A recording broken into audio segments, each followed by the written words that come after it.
Hello दोस्तों, मेरा नाम अभिषेक है और आज इस वीडियो में बात करूंगा बांग्लादेश के बारे में और साथ ही जमात-ए-इस्लाम किस तरह से बांग्लादेश की आज़ादी में योगदान किया और साथ ही साथ बांग्लादेश ने इसे हाल ही में बैन कर दिया है जमात-ए-इस्लाम या जमात-ए-इस्लामी को। हम इसके बारे में एक ओवरव्यू देखेंगे दोस्तों। दोस्तों देखिएगा, इसमें मैं बांग्लादेश का जो बँटवारा है या फिर जो बांग्लादेश की आज़ादी है एक्चुअली जो पाकिस्तान से ये आज़ाद हुआ था, वो किस तरह से दर्दनाक के अतीत रखता है, हम इसके बारे में इन ब्रीफ बात करेंगे। दोस्तों मैं डिटेल वीडियो बांग्लादेश का जो इतिहास है या फिर उसकी जो आज़ादी का टाइम रहा है, कितना क्रूर रहा है, मैं डेटा के साथ सारा इन डिटेल में बाद में लाऊँगा। फ़िलहाल के लिए शॉर्ट में हम ये देख लेते हैं।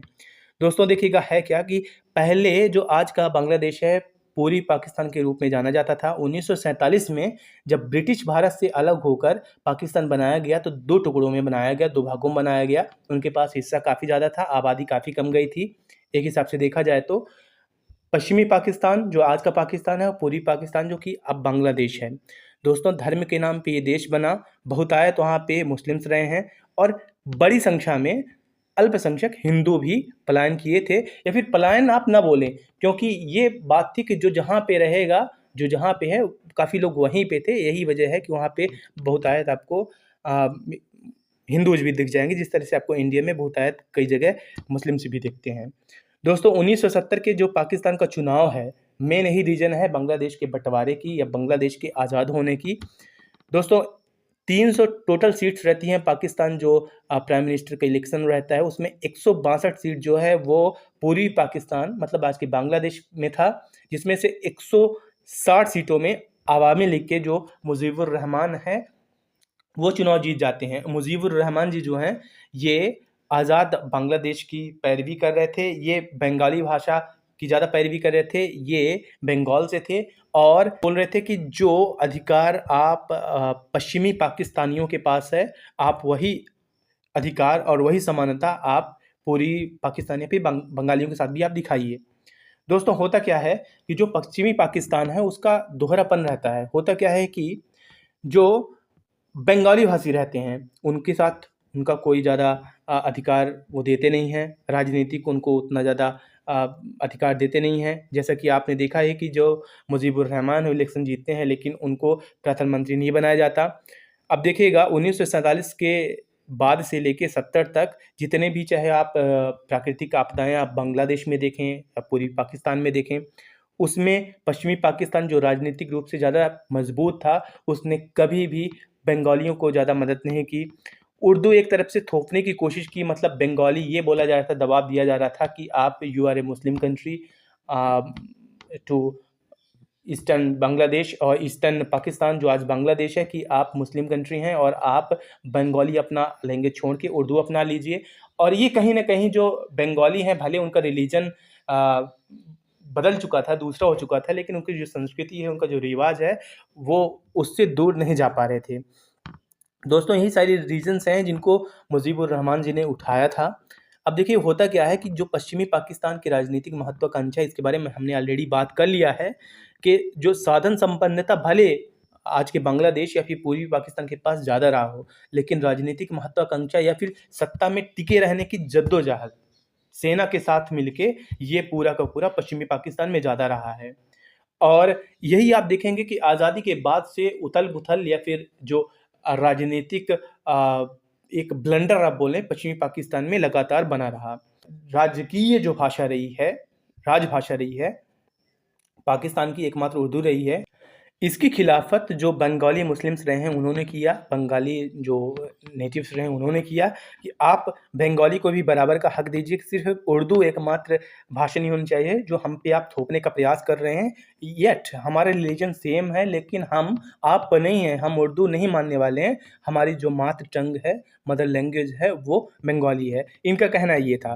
दोस्तों पश्चिमी पाकिस्तान जो पूर्वी पाकिस्तान में अधिकतर जितने भी गवर्नमेंट जॉब्स रही थी, मेनली जो सेना की और जो पुलिस की थी, उसमें उन्होंने पश्चिमी पाकिस्तानियों को ज़्यादा तादाद में भर्ती कर रखा था, क्योंकि सुनियोजित ढंग से ही वो कहीं न कहीं राजनीतिक अपनी पकड़ वो दिखाना चाह रहे थे। दोस्तों साथ ही साथ जो संसाधन रहे पूर्वी पाकिस्तान के या फिर बांग्लादेश के, वो ज़्यादा से ज़्यादा पाकिस्तान अपने कब्ज़े में लेता गया था, उसका दुरुपयोग कर रहा था, अपने लिए यूज़ कर रहा था केवल, उनके अधिकारों का हनन करके। दोस्तों मुजीबुर रहमान बंगबंधु जिनको फादर ऑफ बांग्लादेश आप बोल सकते हैं। एक जीती जागती, एक अपने आप में महान शख्सियत रही है। आप इनके बारे में अलग से भी पढ़ सकते हैं। ये बहुत महान हस्ती रही हैं जिन्होंने काफ़ी प्रताड़ना झेली है, काफ़ी दुःख झेला है बांग्लादेश के निर्माण के लिए, और मानवता को इन्होंने ही बचाया है बांग्लादेश में। दोस्तों देखिएगा, चुनाव जीत कर भी मान लीजिए कि आप प्रधानमंत्री के चुनाव जीतते हैं और आपको जेल के अंदर बंद कर दिया जाए, ये हुआ था। तो ये सब देखते हुए वहाँ की जो जनता है, वहाँ के जो लोग हैं, जो बंगाली हैं, ये पश्चिमी पाकिस्तान से काफ़ी खफ़ा हो गए, और इन लोगों ने जो सेना है उसे असहयोग आंदोलन प्रारंभ कर दिया कि हम आपका हर तरह से हम बहिष्कार करेंगे। अब ये सब होता गया, और जो ग्राउंड टेंशन है वो बढ़ती गई। तो जो पश्चिमी पाकिस्तान के जो सेना है, या फिर जो पश्चिमी पाकिस्तान के राजनीतिक लोग हैं, उन्होंने बंगालियों को गवर्नमेंट जॉब से, मेनली फ्रॉम आर्मी, पुलिस, इन सब से निकालना स्टार्ट कर दिया, और आम लोगों को भी उन्होंने कत्लेआम करना स्टार्ट कर दिया, मारना स्टार्ट कर दिया। ये बहुत बड़े पैमाने में आगे चल के होता गया। यही सब देखते हुए जो मुजीबुर रहमान जी हैं, इन्होंने पूर्ण स्वतंत्रता की भी बात कही, और ये सब देखते हुए कि जिस हिसाब से एक बंगालियों में एक अलग देश की मांग उठने लगी है और वो इसके लिए कुछ भी कर सकते हैं, ये सब देखते हुए इस आंदोलन को कुचलने के लिए जो पश्चिमी पाकिस्तान है, उसने लौह एवं रक्त की नीति अपनाई। दोस्तों इसी के बीच होता क्या है कि मुक्ति वाहिनी का निर्माण हो जाता है। जो बांग्लादेशी रहते हैं, जो बंगाली रहते हैं, वो बंगाली जो पाकिस्तान के आर्मी के द्वारा सताए गए होते हैं, उनके राजनीतिक द्वारा सताए गए होते हैं, उनको प्रताड़ित किया गया था, वो सभी अलग से ग्रुप बनाते हैं, मुक्ति वाहिनी, जो कि एक सैन्य ग्रुप था, ठीक है ना। बहुत बड़ा एक संगठन आगे चल के बन गया था, और इसमें आम लोगों की भी भर्ती होने लगी थी। अब ये इतिहास में दोबारा रिपीट हो रहा था कि जब भारत अंग्रेजों के खिलाफ लड़ रहा था, तब हिंदू मुस्लिम एक साथ आके भारत की आज़ादी के लिए आवाज़ उठाए थे।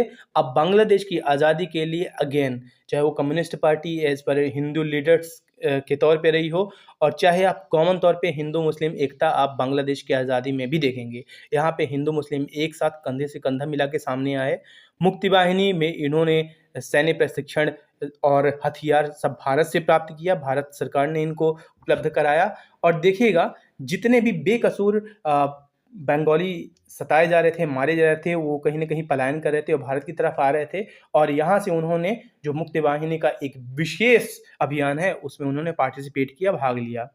देखिएगा दोस्तों, भारत इस सब समस्या को लेके विश्व पटल पे भी गया, लेकिन कोई भी सुनवाई नहीं हुई। तो ऐसे में जो भारत की सबसे महान प्राइम मिनिस्टर इंदिरा गांधी जी रही हैं, उन्होंने कहीं न कहीं अब मुक्ति वाहिनी का साथ, या फिर पूरी पाकिस्तान का साथ देकर बांग्लादेश को एक बांग्लादेश या फिर स्वतंत्र राष्ट्र बनाने का निर्णय लिया। दोस्तों होता क्या है कि इसी के बीच एक जमात-ए-इस्लाम भी रहता है। जमात-ए-इस्लाम देखिएगा है क्या, कि 1941 में मौलाना सैयद अबुल अला मौदूदी द्वारा स्थापित किया गया, और जमात इस्लाम जो है एक राजनीतिक व मुस्लिम एकता की बात करने वाला संगठन है। 1947 में जब पाकिस्तान अलग हो जाता है, तो यह जमात भी भारत और पाकिस्तान के रूप में अलग हो जाता है। हिंद जो भारत का है वो रहता है, और पाकिस्तान के तौर पे जो जमात इस्लाम पाकिस्तान है वो वर्क कर रहा होता है। दोस्तों बांग्लादेश जब आज़ाद हो जाता है, उसके बाद भी जमात इस्लाम बांग्लादेश का भी एक संगठन वहाँ भी ये मौजूद है, इसकी एक ब्रांच मौजूद है। साथ ही साथ दोस्तों देखिएगा, जमात-ए-इस्लाम भारत का सबसे बड़ा मुस्लिम संगठन है, और यह धार्मिक संगठन होने के साथ-साथ बहुत मजबूत राजनीतिक संगठन भी है। दोस्तों जमात-ए-इस्लाम यूनिवर्सल ब्रदरहुड की बात करता है, और तथ्यों में भी सामने आया है कि जो भारत में सिमी आतंकवाद का जो जुड़ाव है, वो भी जमात-ए-इस्लाम की विचारधारा से ही प्रेरणा या प्रेरित रहा है, या उससे जुड़ाव रहा है। दोस्तों जमात-ए-इस्लाम ने पाकिस्तान की किया था मदद, ये बहुत बड़ी बात है दोस्तों। देखिएगा है क्या कि एक तरफ से मासूम बंगाली या मासूम बांग्लादेशी लोग पूरी पाकिस्तानी सताए जा रहे थे, उनका कत्लेआम हो रहा था, उनको मारा जा रहा था। लेकिन जमात-ए-इस्लाम या इस्लाम की बात करने वाला एक संगठन 1971 की लड़ाई में, जहाँ पे भारत सरकार बांग्लादेशियों की मदद कर रही थी, बंगालियों की मदद कर रही थी, वहीं पे भारत के अंदर की एक संस्था वो कहीं न कहीं पाकिस्तान की मदद कर रही थी। ये काफ़ी अजीब एक वाक़या था, जो कि आपको आधिकारिक वेबसाइट्स पे मिल जाएगा। तथ्यों से पता ये चला है दोस्तों कि लगभग 30 लाख निर्दोष बंगाली या बांग्लादेशियों का कत्लेआम हुआ था, जो कि जमात-ए-इस्लाम ने जो पाकिस्तानी सेना है उसके साथ और राजनीतिक जो हैं उनके साथ मिलके किया था। दोस्तों बांग्लादेश के खिलाफ जुल्म इतना ज़्यादा ढाया गया कि जो अधिकांश बांग्लादेशी को पसंद नहीं आया, और यही वजह है कि आज भी जो बांग्लादेशी हैं, जो बहुतायत बांग्लादेशी हैं, वो जमात इस्लाम को पसंद नहीं करते वहाँ। दोस्तों, बांग्लादेश दुनिया का एकमात्र मुस्लिम सेक्युलर राष्ट्र है।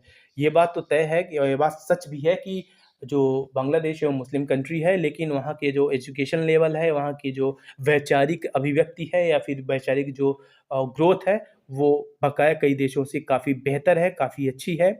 दोस्तों, यहाँ पे जो आप बंगाली या बंगाली जो आप संस्कृति देखेंगे, वो हिंदुइज़्म से काफ़ी मिलती-जुलती आपको दिख जाएगी और वहाँ पे आज भी कहीं न कहीं उन धर्म और जो संस्कृति है, उसको संजोना आप उनके कल्चर में पाएँगे। साथ ही साथ जो शेख हसीना की सरकार है, आज वो अल्पसंख्यक जो वहाँ के हिंदूज़ हैं, उनके साथ समानता के व्यवहार कर रही है और शेख हसीना मुजीबुर रहमान जी की पुत्री हैं, बेटी हैं और साथ ही साथ दोस्तों, आज भी यदि देखा जाए तो बांग्लादेश में कई सारे ऐसे बड़े राजनीतिक और गैर राजनीतिक पद आज भी हैं, जिसमें हिंदुओं की अच्छी खासी संख्या है वहाँ।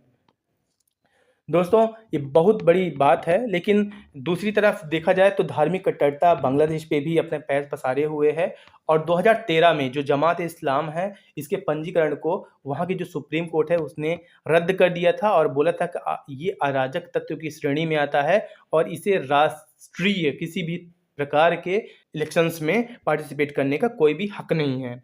तो 2013 में बांग्लादेशी सुप्रीम कोर्ट ने जमात-ए-इस्लाम पे बैन लगाया था। 2024 में अब शेख हसीना ने परमानेंटली बैन लगाया है जमात-ए-इस्लाम पे और इसके जो सहायक संघ है, छात्र संघ है, उस पे भी बैन लगाया गया है। और दोस्तों देखिएगा, जो बांग्लादेशी सरकार का कहना है कि जमात-ए-इस्लाम का हाथ देश के लगभग सभी हिंसक घटनाओं में रहता है, ऐसा बोला गया है। और ये बात सच भी है कि जहाँ पे एक तरफ बांग्लादेश का निर्माण हो रहा था, मासूम और या फिर आप धर्म की यदि बात करें, जिस धर्म के आधार पे बांग्लादेश का भी निर्माण हुआ था पूर्वी पाकिस्तान के तौर पे जो सामने आया था, वहाँ के भी मासूम यदि मुस्लिम लगभग 30 लाख निर्दोष मारे गए हों, तो ये किस मानवता की ये बात कर रहे हैं और इसी को बांग्लादेश जो है उसने हवाला दिया है, वहाँ की सरकार ने हवाला दिया है और जमात-ए-इस्लाम जो है वो बांग्लादेश अल्पसंख्यक को डराकर और धार्मिक ध्रुवीकरण को बढ़ाती है और आए दिन अगर आप देखते होंगे कि जो जमात-ए-इस्लाम है, वो बांग्लादेशी जो अल्पसंख्यक हिंदूज़ हैं, उनको हत्थे पे लेती है और साथ ही उनको डराकर और जो वहाँ पे राजनीतिक तुष्टीकरण है, उसको बढ़ावा देने का प्रयत्न करती है। दोस्तों, ये बहुत बड़ी अपडेट है। अब मैं आपसे जानना चाहूँगा कि यदि मान लीजिए दोस्तों कि यदि मुक्ति वाहिनी यदि होती कभी और साथ ही जमात-ए-इस्लाम होता और सेम वैसी कंडीशन होती, तो आप किसकी तरफ जाना पसंद करते? दोस्तों, दूसरी बात ये है कि मैंने पहले भी बताया कि जो शेख हसीना है, वो बंगबंधु मुजीबुर रहमान जी की पुत्री हैं, बेटी हैं और जो सेकुलरिज़्म या फिर असल मायनों में जो धर्मनिरपेक्षता है या फिर जो सभी धर्मों के प्रति आदर, प्रेम, सत्कार है, वो आज भी बांग्लादेश में मौजूद है, बहुतायत बांग्लादेश में मौजूद है। चंद घटनाएँ कुछ आप देख रहे होंगे जो कि धार्मिक ध्रुवीकरण दोनों पक्षों से सामने आ रहा होता है। दोस्तों, इस वीडियो में मैंने जो भी बातें बताई हैं, वो सभी मैंने आधिकारिक तथ्यों इवन विकिपीडिया वगैरह से मैंने लिया है। अपनी मैं कोई भी बात यहाँ पे ऐड नहीं कर रहा हूँ। अंततः एक बात और कि मैं जमात-ए-इस्लाम के ना तो खिलाफ हूँ, ना फ़ेवर में हूँ।